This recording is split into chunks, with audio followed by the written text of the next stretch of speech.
Good evening. Welcome to another session of Hatch Global. Today, we're lucky to have Dr. Shahid Mahmud from Pakistan. Uh, First of all, I want to just say a great thank you to all the people who are hosting us. Hatch, which is a place for innovation, growth, collaboration, and is a center of gravity for all things startup. Hatch is the home for hungry entrepreneurs in Asia. And the vision of Hatch has also been to transform business culture by providing support and opportunities for entrepreneurs to freely acquire knowledge, collaborate, and thrive successfully as a community in a creative space. BYRC Ventures from Bangladesh was created to help passionate young founders get kickstarted with their big ideas. They do this by providing technical support, validating product and solutions, and seed funding to go faster market. Seed Ventures, Pakistan, uh, a social entrepreneurship and equity development organization, works to support and promote entrepreneurship across various landscapes and verticals, working extensively with micro enterprises, small and medium enterprises as well. And finally, Pro Pakistani is Pakistan's largest independent publisher for tech, business, and other news, with over 130 million traffic to its sites. So Dr. Shahid Mahmud, we're very fortunate to have. He's a doctor. He has a doctorate from Coventry University in computer science, a master's degree in defense and strategic studies from the National Defense University in Pakistan, and a bachelor's in engineering in NED University of Engineering Technology. He's a founder of many companies. He's also given the credit of bringing the first telecom operator into Pakistan, and speaks and is on the board of many committees, in this current government and previous governments as well. And he also sits on many boards assisting universities all across the world, from France to Pakistan as well. He's the chairman and group founder of Interactive Group of Companies, and has worked with Robert Gates, Colin Powell, and Henry Kissinger in his 35 years of experience as well. He's helped Pakistan formulate and implement a national IT and telecom policy over the years, and was awarded a Lifetime Achievement Award in 2014 for this. Dr. Shahid was also founding director of Bactel Limited, as I spoke about, the first mobile network. And today he leads many organizations in the new world of social as well as entrepreneurial and startup environment in Pakistan. Dr. Shahid is a very close friend of mine, and also has been a mentor to me. So anytime I have a problem, I give him a call, and he gives me great advice. So Dr. Shahid, it's a great pleasure to have you with us on Hatch Global, and welcome to the series. Thank you very much, Nathan. It's always a pleasure to be in the chat with you. And also, Mike, first, as Hatch Global, I think what we discussed a few years back and how you've put it together as Hatch Global is commendable. I think when it comes to the future of South Asia and what Hatch is trying to do and position itself globally with the people we have in this region, it's a great initiative. I've always said this, that we have to look at the world from not now, but 2100. And in 2100, if the world is going to be Asia focused, South Asia plays a major role in that, and that will be 42% of the world, Africa being 40. Between us, 82% of the world is in this part of the world. We have a lot of responsibility, and I think where we stand, at least I stand, it is best to share what we've learned over the years and pass it on to the next generation so that we can do better. We will have to, because we will be the largest region in the world. Dr. Shahid, that's a very great start to position today's chat, which is focused a lot about what we can do in South Asia. Just to start you off, I know that you've been very involved in Pakistan's relief efforts on COVID and getting the structure in place to ensure that there's protection. What are you seeing as the impacts of COVID in South Asia, and what has the government done to support businesses and entrepreneurs? Well, COVID, as we see it, is an ongoing process. I don't think it's from from a health issue to an economic issue. And I think the world is going to face both of them, and the balance that the governments have to sort of bring in. The projections, according to McKinsey, are 2023, the world will be minus $30 trillion. And when you look at all the recessions in the past, is that a challenge, or is the current health pandemic a challenge where the strand keeps changing and the virus keeps mutating into something new, especially when you look at Beijing and what is happening there right now? It is a challenge. In South Asia and in our part of the world, I think governments were never positioned or geared because of their budget constraints to look at the health sector to take on such an influx. And that's where the struggle has been. But I think one aspect which the West sort of maybe very well organized in their health infrastructure, our core strength lies in the art of giving. I think if you look at people from our part of the world, whichever religion we may follow, we all believe in humanity, and we all believe that we have to do good for people and we have to help each other. And I think that is going to be the fundamental difference between how we sort of move out of this. Experiments that we've seen in Sweden, what is happening in the US, what happened in Italy, what is happening in the UK. These are people who really invested in their health infrastructure. These are people who really did well, and their whole cultural movement is towards, those kind of emphasis. Ours has been different, but I think the bridging will come from the depth we have in our people in the art of giving and doing good for humanity. And that's going to make the difference. How it's going to spell out, I think because of the way we are structured from the age perspective, our population base is much younger, therefore sustainability is much better. So when it comes to Pakistan, I think we are going through the same phase. We have geared up our testing, and therefore we are seeing more and more COVID-19 positive than in the last couple of weeks. But our death rate is fairly, I would say, under the circumstances, God has been kind. It is not that bad. And that is because 66 or 67% of Pakistan is in the age bracket where we can sustain this. The ones who are elder are being looked after. And I think the government is trying its best. It's a challenge. 220 million people, where average household is 7 or 8. Social distancing and everything that comes with it becomes a challenge. I think the next challenge the government has in Pakistan is how do we take this when we are already projecting that it will be -2% GDP growth? How do we tackle that effectively in the response time that is given to us?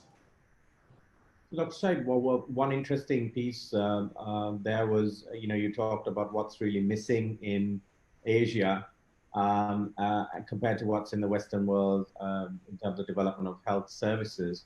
But one interesting point that was made previously was that when you go into Western world, you see doctors and nurses from this part of the region, whether it's Pakistan, India, Sri Lanka, Bangladesh, you see the brain drain has actually gone over and is supporting other countries.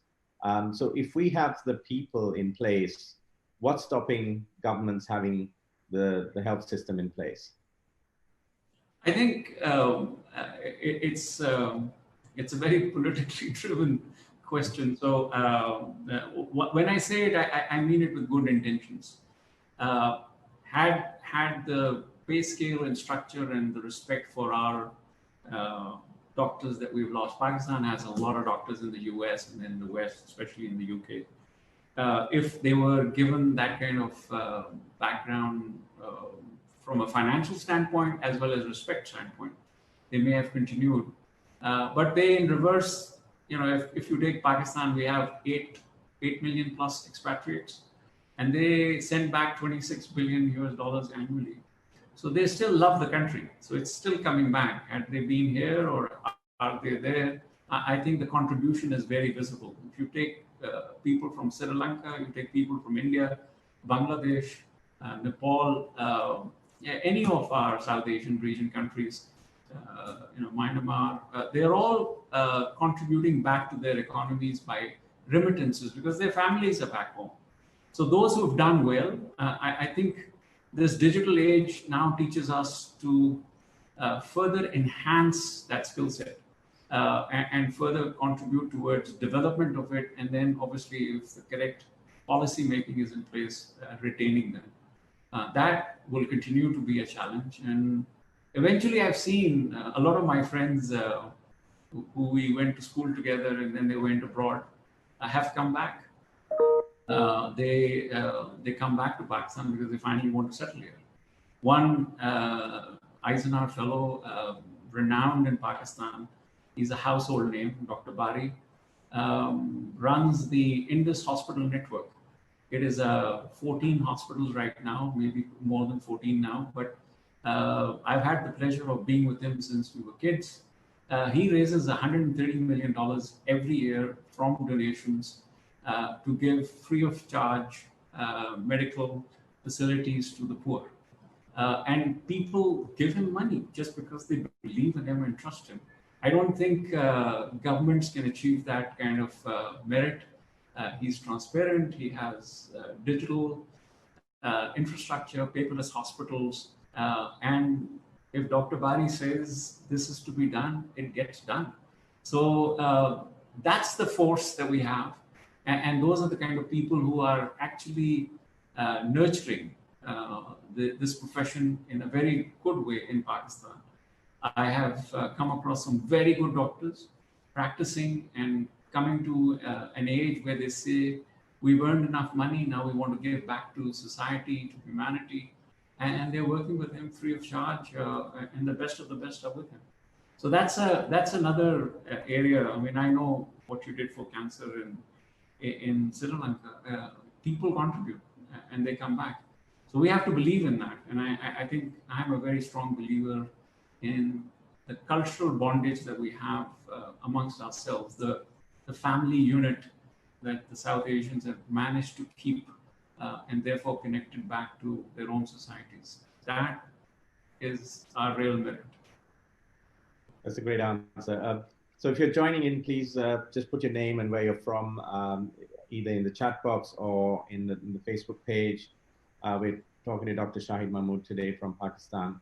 So Shahid, one of the questions I had is, what's the advice you've been giving startups and entrepreneurs during this COVID period? I mean, I've been on calls on a daily basis with many startups giving advice, and my advice has been to ensure that they look at the long term of their business and see what needs to be done in the short term very differently to the long term objectives.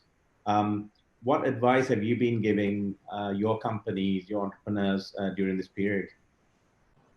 Well, it depends on what is the startup. But in general terms, I've been very clear. We have two or three things, I would say, that are clearly established. And COVID-19, I think, has become the burner behind all of this, where people take it, it is a situation, it is a pandemic, it is creating a lot of concern across the world. But I look at it in another way. I believe that when you have this kind of a crisis, you have to look at what are the opportunities that the crisis is offering. One is clear, that 2/3 of the world is now digital. 76% of them are on smartphones. Over 300 million people were added on internet. When you look at 7.7 billion people, 5.6 billion people are digital.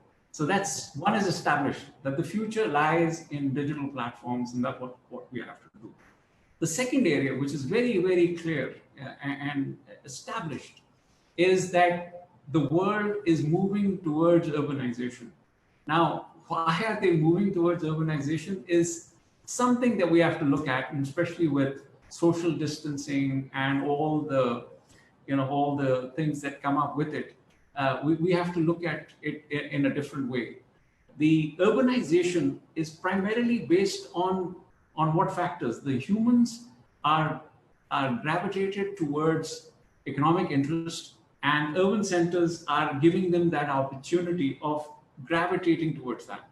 Now, if the urban centers are legislated and structurally organized, and it's one of our misfortunes in our part of the world that our cities and our towns are not structured because they grew as mushroom growth and there was not much planning. Those cities that were fortunate to be planned are doing far better than the others, but that's urbanization is the norm. And by 2040, more than 68% of the world will be urban. Now, when you look at urbanization and you look at the digital platform, and you look at the human race is moving towards that, then you have to look at what is the wealth cycle. The wealth cycle, and the third aspect being technology is moving at, it's obsolete in 12 to 18 months. So bear these three things in mind. Digital world has already reached 5.6 billion people. Urbanization is, we crossed in 2008, 50% of the world was urban. Now we're moving towards, the 70% mark. That's happening. And the third one is that whatever technology we have in our hands is obsolete in 12 to 18 months, or doubles itself in that time frame. Obsolete meaning it doubles itself, so you can still use it, but any kid who comes up or any startup that comes up with a new set of tools or is just graduated out of school and was experimenting with some new algorithms or tools in the next generation technologies is going to be far smarter, far quicker. So these three aspects you've got to make. But then comes what I say is an eye-opener from the Chinese factor. We have to respect the Chinese people. The world can say what they like, but I look at them, and I have been involved with them since 1988. They are the most hardworking people. They spend like double the time that we normally do as South Asians in schools and universities while getting educated. They are genetically built to work very hard. And when I've said this, therefore, in their upbringing, they have the maximum number of savings. They have everything going in the direction of why they should be rich and why they're positioned where they are, whereas the world is positioned the way it is. Having said that, in China, a country like China, in about a year back, the manufacturing facility that makes Apple phones offloaded 60,000 employees. And the question was, my God, why would they offload 60,000 employees? The answer was very simple. They had robots with AI that were doing far more efficient work and were costing them $5 a day. Now that, to me, is a global eye-opener, especially at Global Hatch. And those who are trying to learn how to face the new world need to understand that technology, while it is growing at the pace it is, while it is moving at the pace it is, it can very conveniently make you obsolete. So whichever conversion ratio you take, we are now saying that we have to find employment for people, which is in the range of, if you take Pakistani rupee versus the dollar, $5 a day would end up at what, 25,000 rupees a month. Therefore, if you look at what skill sets we have and how people are employed, may it be a good cook or a driver, he would be in that range. But when driverless cars come or other things come, who will be the first to go? And then how will you replace them? If you take Pakistan's example, we need over 20 million jobs in the next 5 years. Where will we create the 20 million jobs when we have 18 million people who are daily wages, and we have around the same 18 to 20 million people who are going to be out of jobs because COVID has hit, and therefore companies are shut.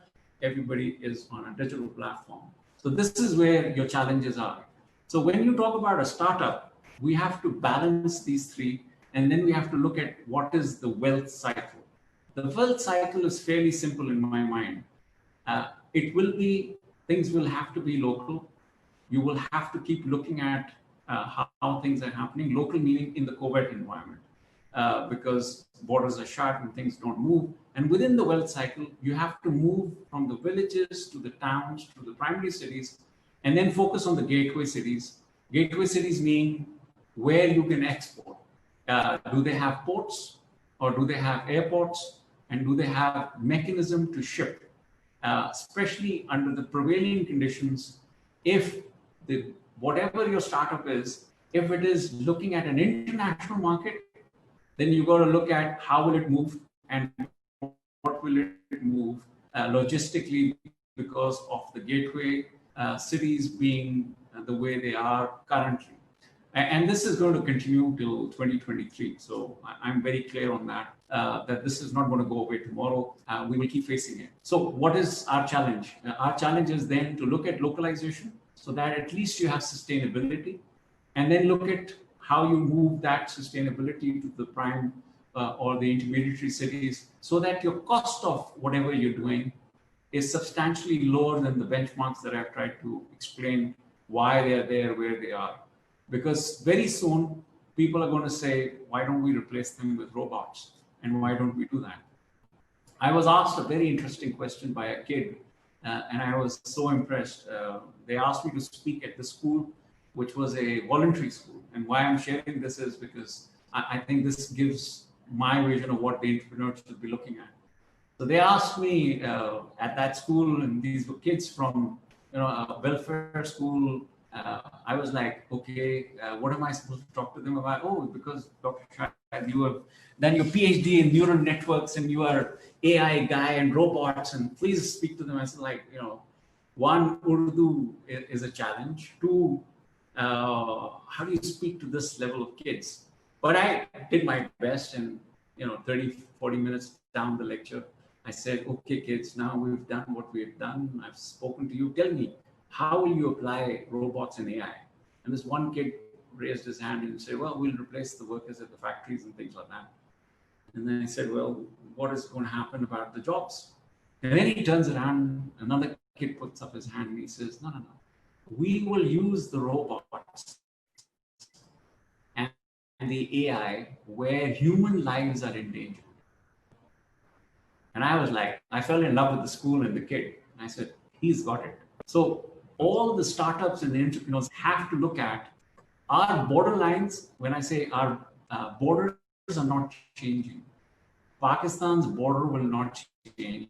Neither will Sri Lanka's border change, nor will India's border change, nor will Iran's border change, or Afghanistan, or Bangladesh, or Nepal. All of these countries will remain within their boundaries. Within these boundaries, we have what we call as Earth's resources.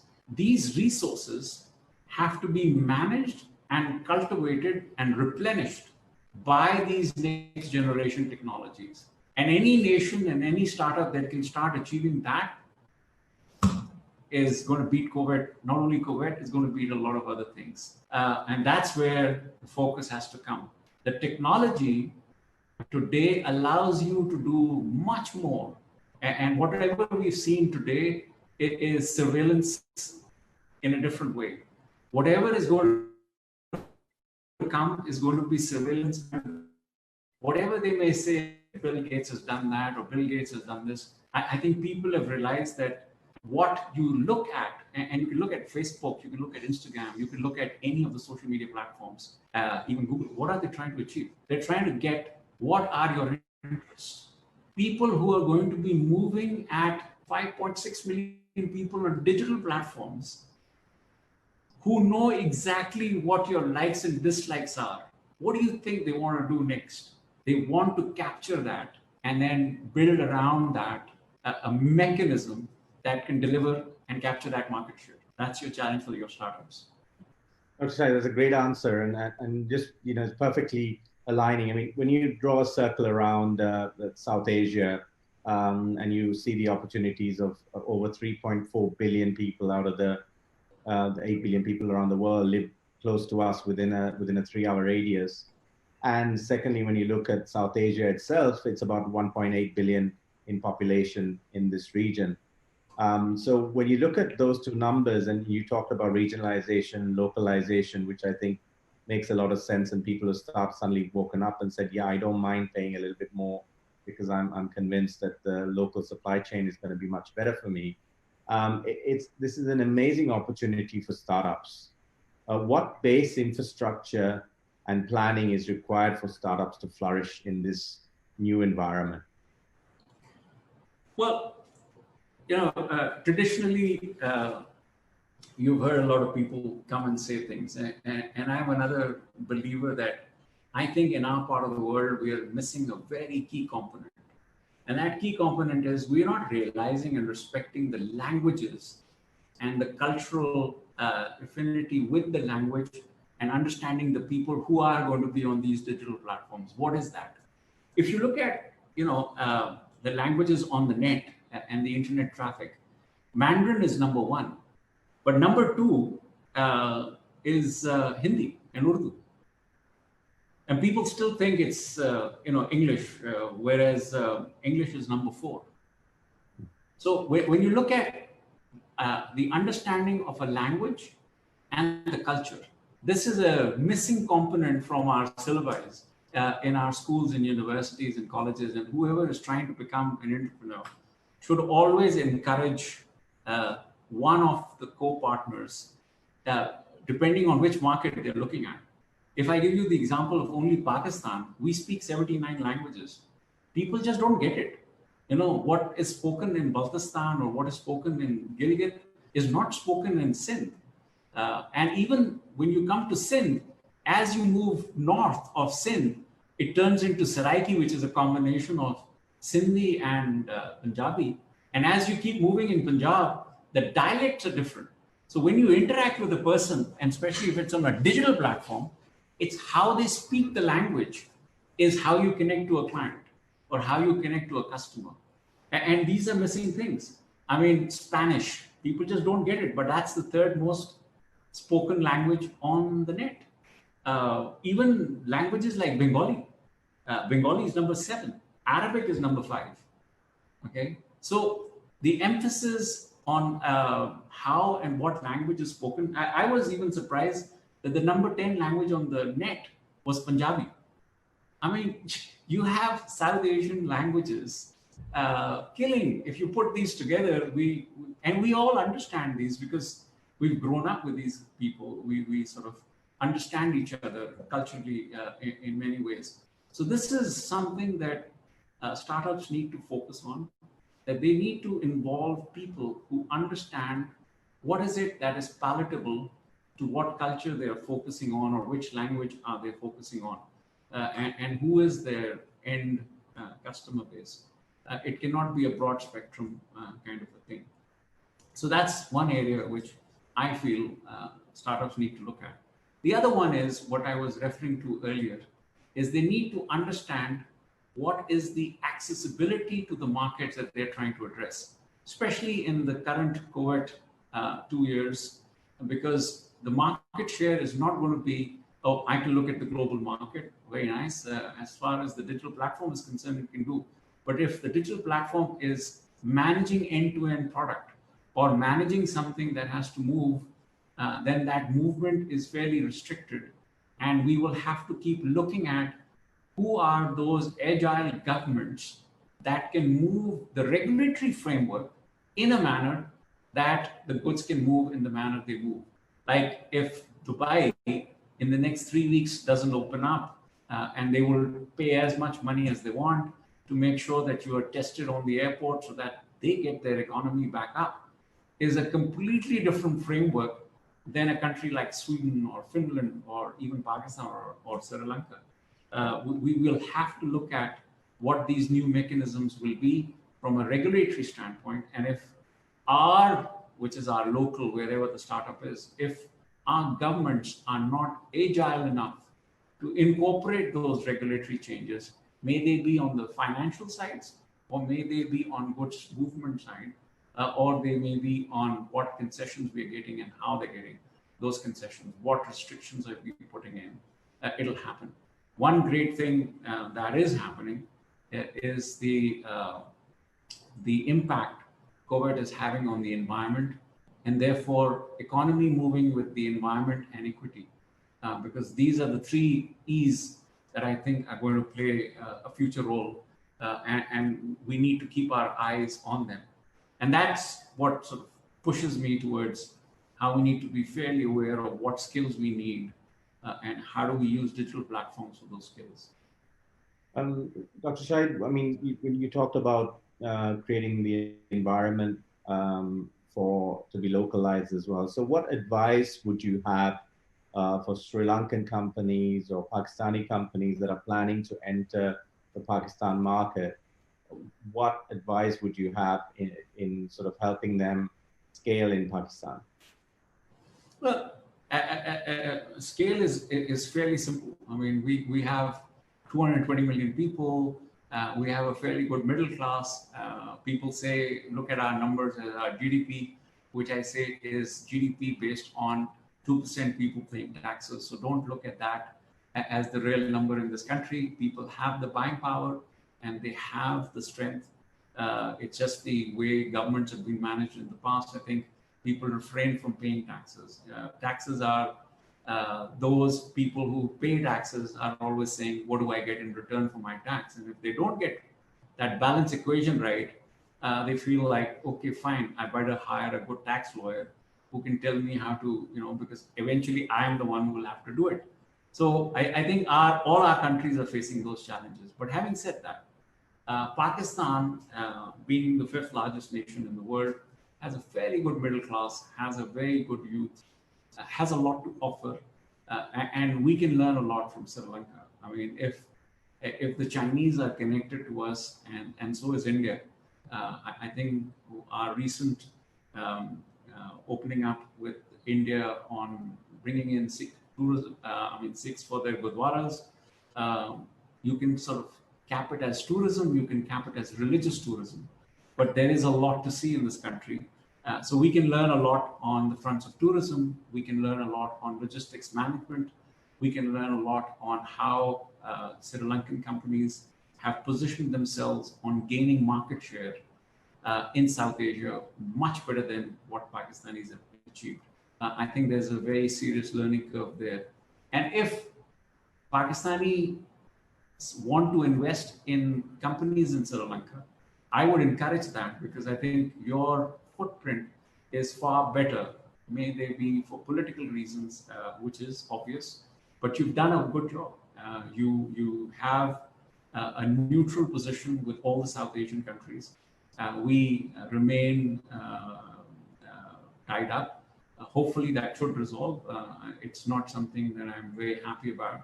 I think we as South Asia need to connect, and together when we connect, we position ourselves to that 42% of the world that I'm talking about. And maybe we will be the ones as a united South Asia that can give a balancing impact to keep a check and balance with the Chinese. With respect, I think we have to respect them for their hard work and what they've achieved. But the footprint that you have and what the Sri Lankan companies can do in Pakistan is to come and explore what are the products as well as what are the areas which we can export to the world. And you have a far better understanding of global trade because of the inroads that you've made in these local cultures. So languages and cultures open doors faster than just a product that is going to be, has a shelf life of 12 to 18 months. So if we want to sort of capture what we have achieved as an innovation, we need to have the right partners around to open the doors. So your Pakistani market becomes a good test market. We love to, sports being one area, which is very good. Tourism being the other area. Going to great restaurants being another area. Exports, rice, we are really good in a lot of areas from an agricultural standpoint. It is how you position and market these products, leather, textile, to the rest of the world. So these kind of combinations, I think, will definitely benefit. And we should be doing this across South Asia, and that's where I complimented you when you discussed with me first Hatch Global and what you were trying to achieve.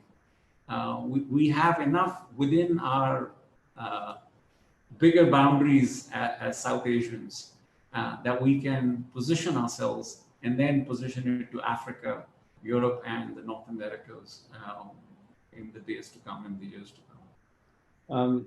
You talked about the wealth cycle, and there's a question that's come up from Faraz Khan. He's asking, do you see COVID changing the nature of conventional capitalism structures towards more compassionate impact economic systems? I would say I would combine that with the flip side on what we were discussing earlier.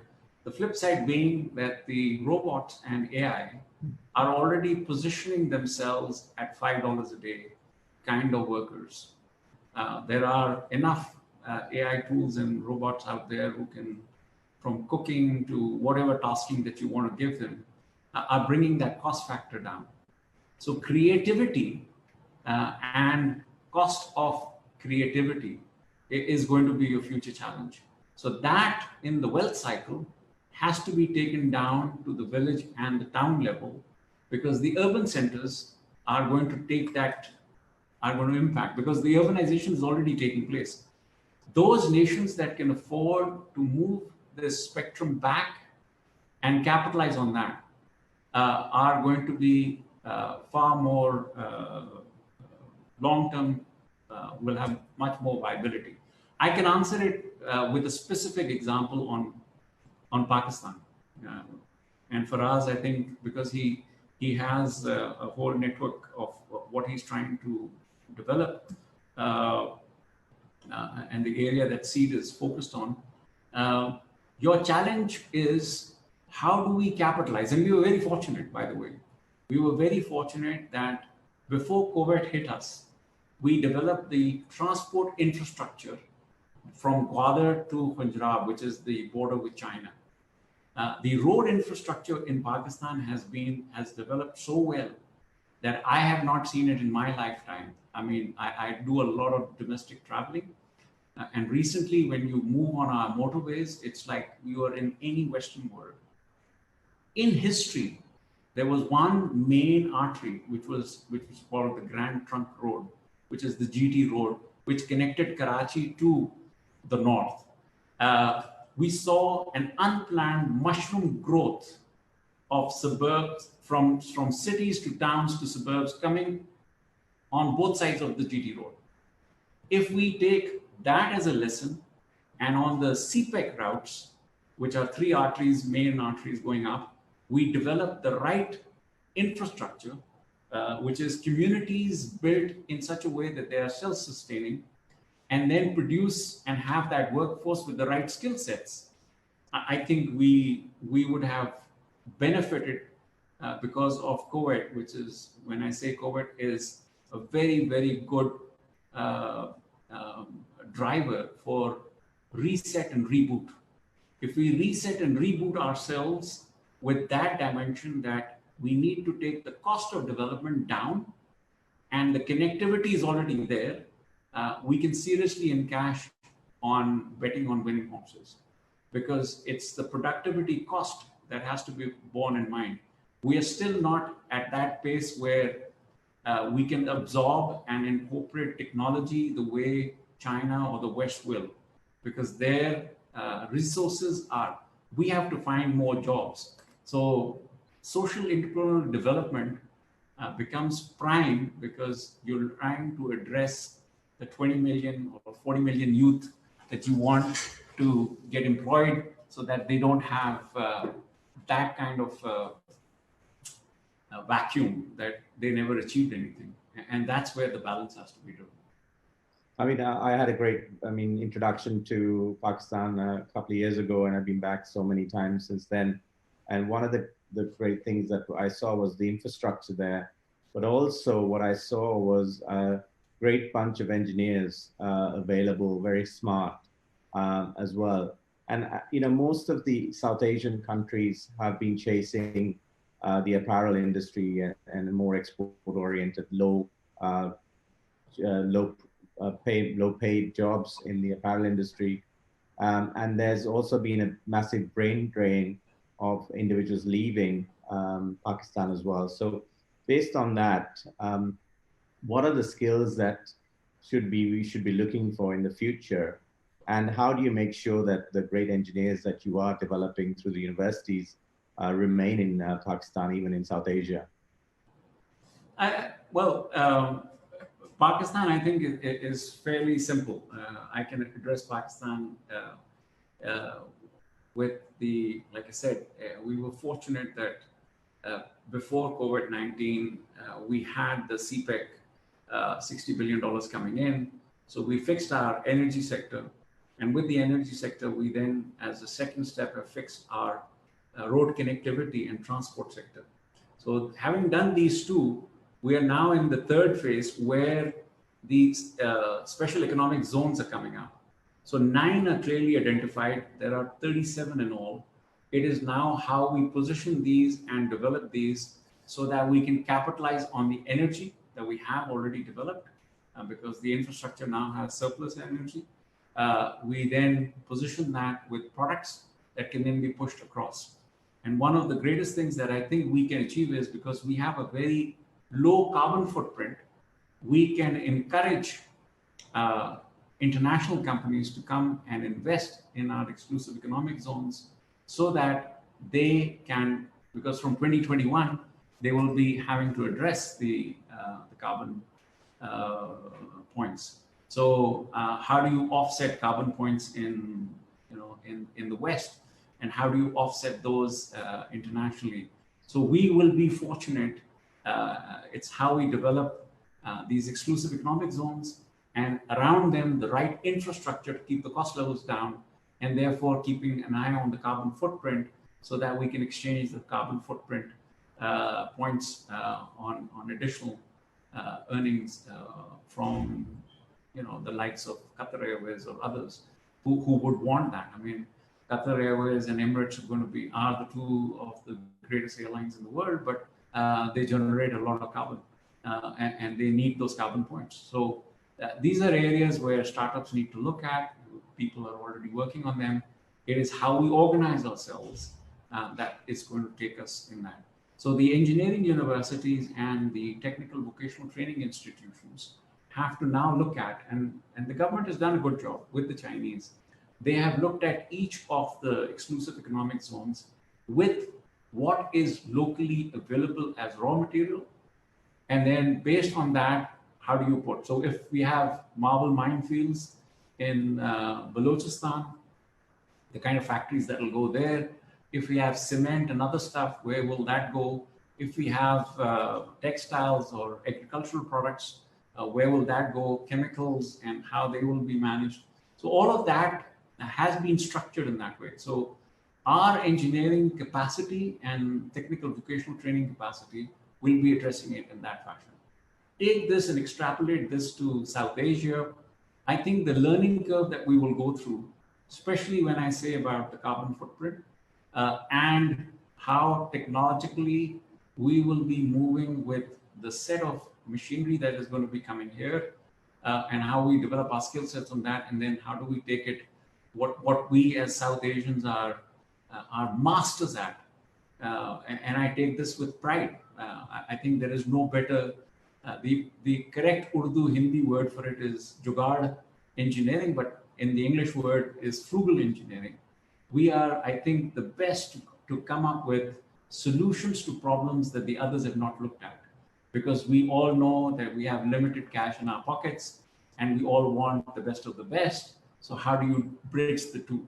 So our engineers who have done very well globally are based on that mindset, that they are trained to apply themselves for that frugal. And with digital, I think more and more of our youth is now trying to get online learning, online training, I don't think if you look at the internet usage patterns in our part of the world, kids are now trying to learn every trick in the book offline or online and trying to grab knowledge base that we thought would never happen. So they're trying to crack problems because the digital solutions are available out there, and which were not to our even us. I mean, when I went to university, there was no existence of a computer. We were called geniuses if we could program 1,800-bit programs, and that was it. You know, we were kings. But now, with the kind of technology, I mean, if you look at the new iPad, it has 8 terabytes on it, 8 terabytes of storage on an iPad. So that's the future, and that's the opportunity.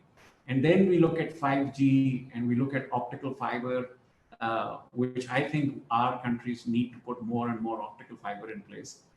5G, I give this example to people, that when we move from 3G to 4G, the easier way of, if 3G was 3, 5G is 100. And by 2030, we will be on 6G, which will be 1,000 times. So 1,000 times. So it's not that we're talking 10 years, we will be pushing. 5G is not even there. We're just talking 5G is just being installed.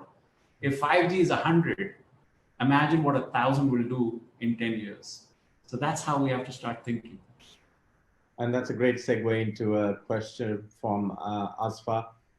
He's asking, in post-COVID-19 world, regional trade is more beneficial, but in the case of South Asia, issues are different despite huge population and opportunities for SAARC countries. What is the way forward for business, especially for mid-sized entrepreneurs in this region? I think entrepreneurs in the post-COVID, especially mid-sized ones, have to understand that logistics is going to be a challenge. And logistics between Pakistan and Sri Lanka should not be a challenge.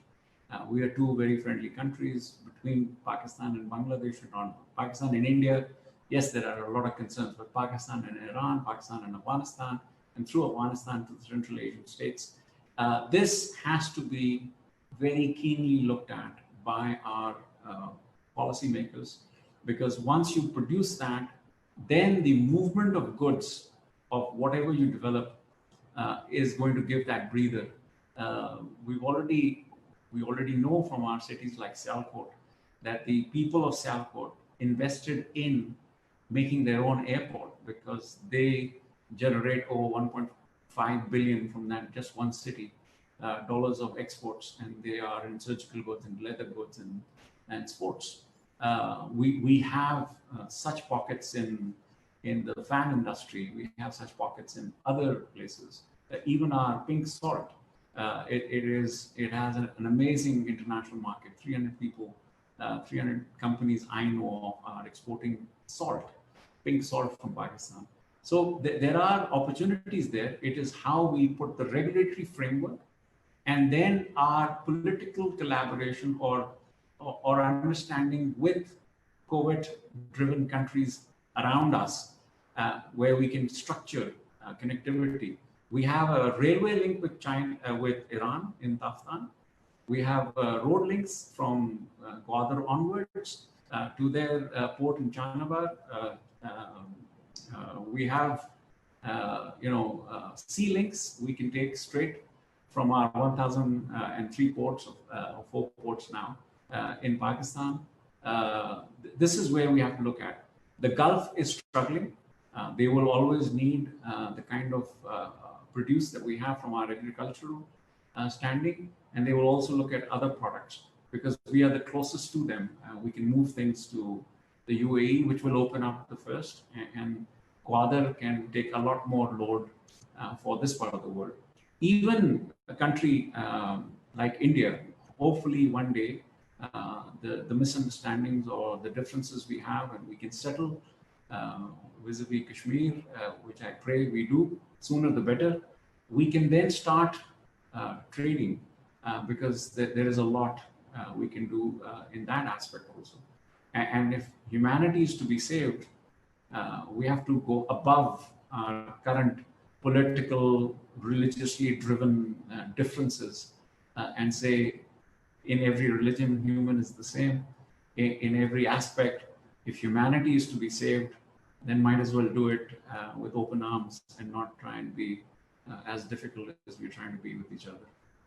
It was great to see all the political leaders sit around a table on a Zoom call discussing COVID. I hope that's the start of many more things to come in South Asia, especially SAARC.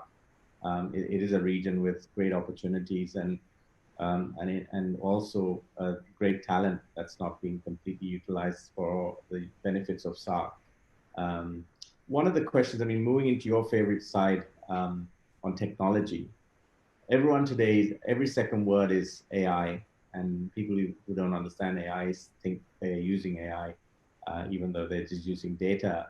And then the second word is cryptocurrencies and the use of cryptocurrencies. What's the next generation technologies you're seeing out there today? When do you see cryptocurrencies being a mode of transaction in South Asia?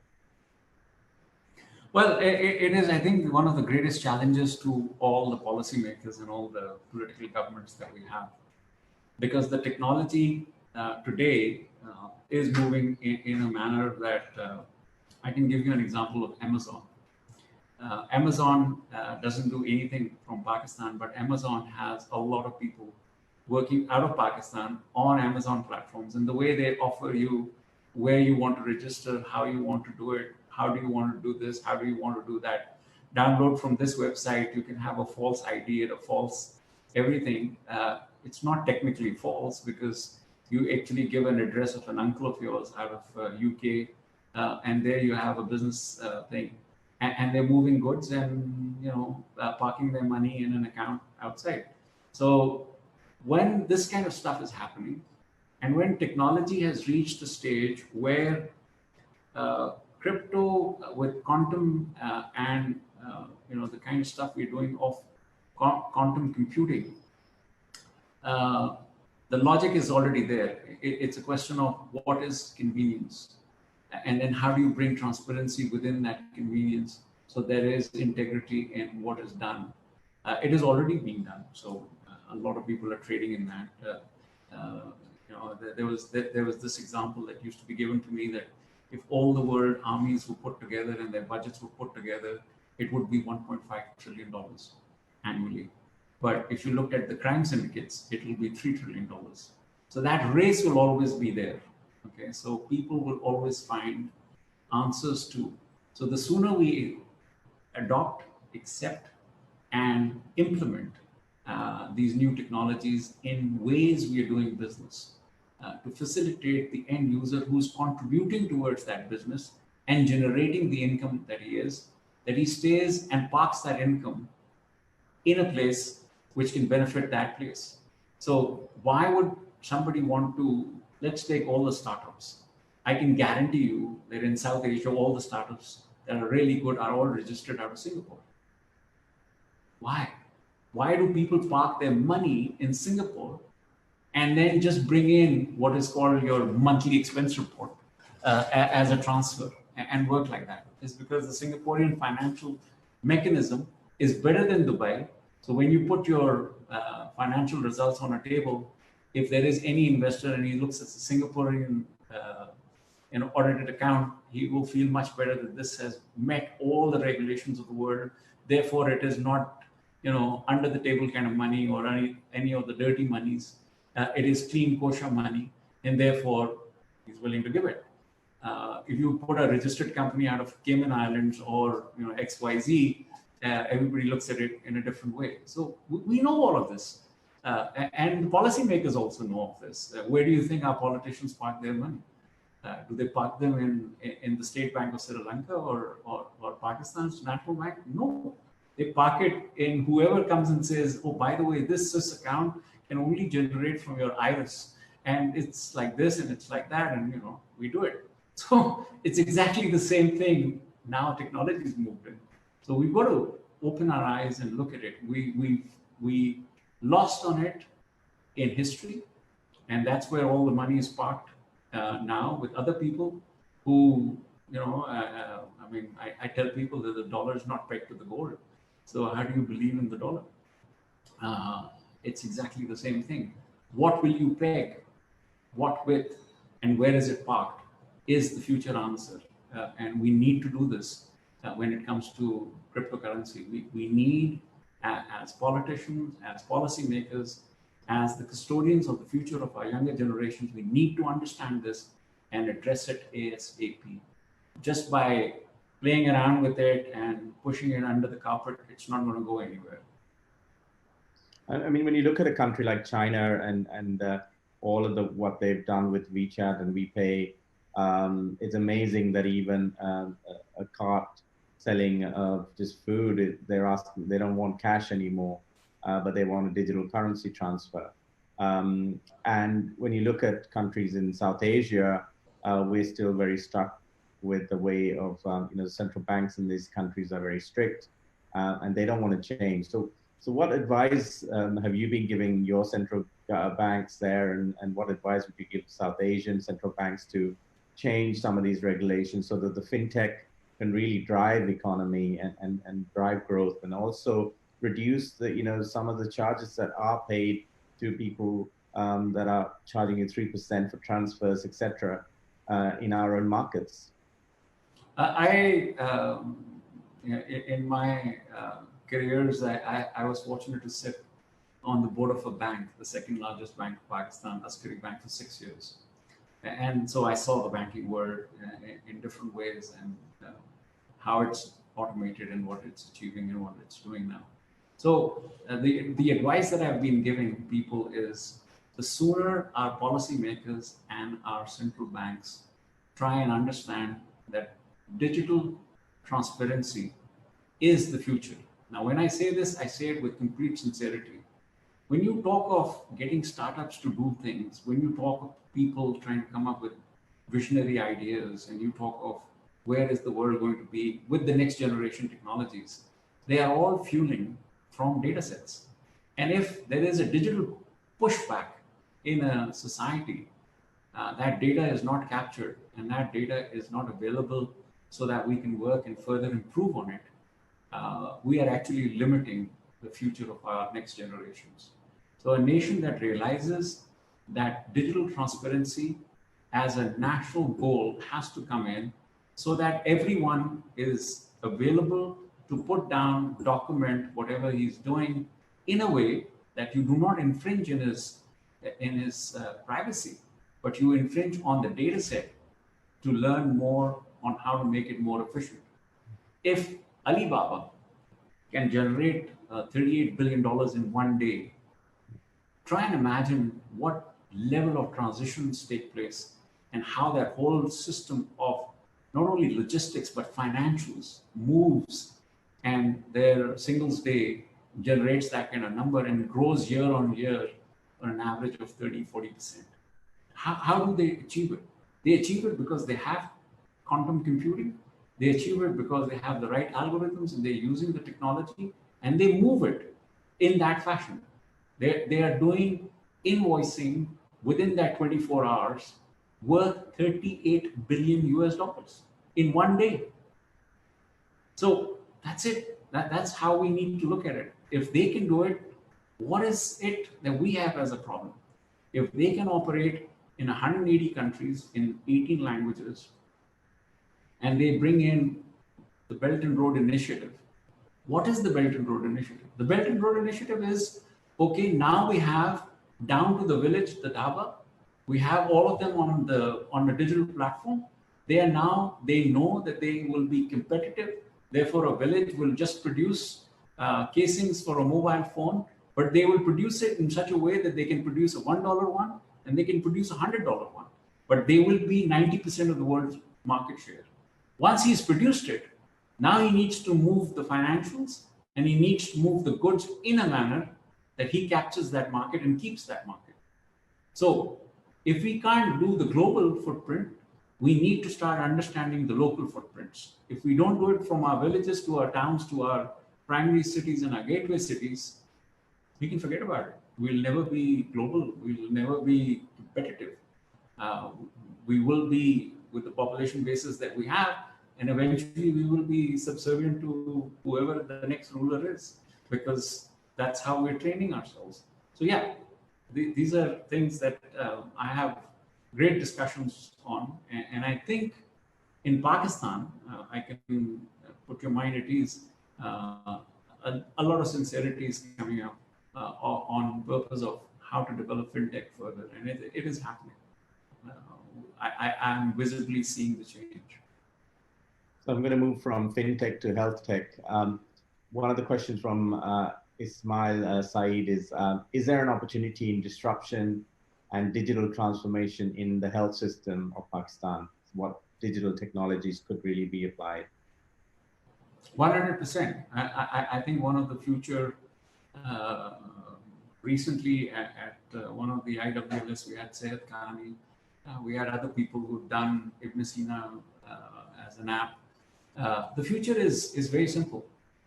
When you are panicking, because if somebody in your house coughs and you think, oh my God, is this the first sign of him having corona or she having corona? And who do I consult? If somebody has a temperature because the air conditioning was too high and the temperature is just for a day and you take a Panadol and it goes away. These are thanks to COVID-19, the disruptions that have already taken place. People panicking, which hospital do I go to? Which emergency will take me? Where is the ventilator? Where is this? Where is that? And the first thing you want to do is, I want to be on an app where when I want attention from a doctor, he's there. And you will not care where their doctor is. If the doctor is in Colombo, you want to talk to him. If the doctor is in Papua New Guinea, you want access to a doctor because you want to know, what do I do next? Because that's the professional advice and you need to pay money for it. So like in our part of the world, we always like to take second opinions from the world's best doctors. We also need to develop, and it is being developed. I think the pace at which telemedicine is now developing, it had never developed, where people are actually accessing the system. With this will come all the instrumentation, all the path labs, all the testing facilities, all the skills that you require in those kind of fields, where you can go to a place and it can be somebody who has a certification that he can take blood samples. He can maybe invest and do local labs. If it is not there, how you do CT scans. And there are so many. The whole field is open now because digitally we can move the stuff, simply on Zoom the way it has come. So there are so many tools out there which are now facilitating that areas. Now the question is, where are these resources and how do you price them? Because I'll give you an example. In the world, an average doctor takes about 25 minutes to give a consultation. And if you take it in our part of the world and you go as rural as you go, the doctor will dismiss you within 2 minutes because either he has a lot of load or but end of the day, for that 2 minutes of consultation, he's charging you the X amount. You add all of those consultations, so he's seeing at an average 30 patients in 1 hour, and he's charging them 50 rupees or 100 rupees per. You add that and you look at 3 patients and the fee a Western American board certified doctor is charging, it's about the same. Okay, so the question is which kind of care you want and how fast you want it delivered. This is where healthcare platforms will come up, and I think this is where legislation also has to come up, that if New Zealand or Iceland or other countries are now COVID free and they have very good medical teams, we should be plugging into them and taking advantage because of time difference and how we can use those doctors to help us here fight the crisis that we're going through. And they will learn more because if it is a second wave or a third or a fourth wave, we need to understand each other. And this is where the languages come in. We're all dependent on English. I wish the world starts understanding that there is a population base across, especially on the net, which speaks a lot of South Asian languages. So where are those doctors? Where are those professionals? I mean, when you talk about the cost of health and then specifically the cost of digital health and how much you charge, what can governments play in terms of a role in ensuring that it's affordable and also what can people like telecom providers play a role in making sure that data is affordable as well? I think the government primary role would be to facilitate regulatorily the presence of such people. So if it is like medicines, you cannot hoard medicine because one day somebody on CNN comes, or somebody like even Mr. Trump comes and says, by the way, this is the medicine that is going to save you, and everybody starts hoarding that medicine. Hoarding of medicine is a crime, and governments need to look at that. But then they also need to look at legislations where who do you consult and how does that go to a pharmacy, so that you are given, because who sets the priority? The bucks in your pocket or the life that you're going to save? This is 100% the ambit of policymakers and regulators. So that has to be addressed. Whatever technology they need, there are enough startups and great minds that are available that can facilitate them. Then comes the other side. The other side is, where are these doctors available and how can they be brought in, and how do you pay them in dollars or whatever foreign currency you want to pay them? Because do you want to facilitate your health? Like the example of which kit is certified for doing the COVID test. So if you're pushing for a 220 million population, 30,000 tests a day, we should be doing much more so that we can sort of get a handle on this, because it is driving our economy from, say, a 4% growth to a minus 2% growth.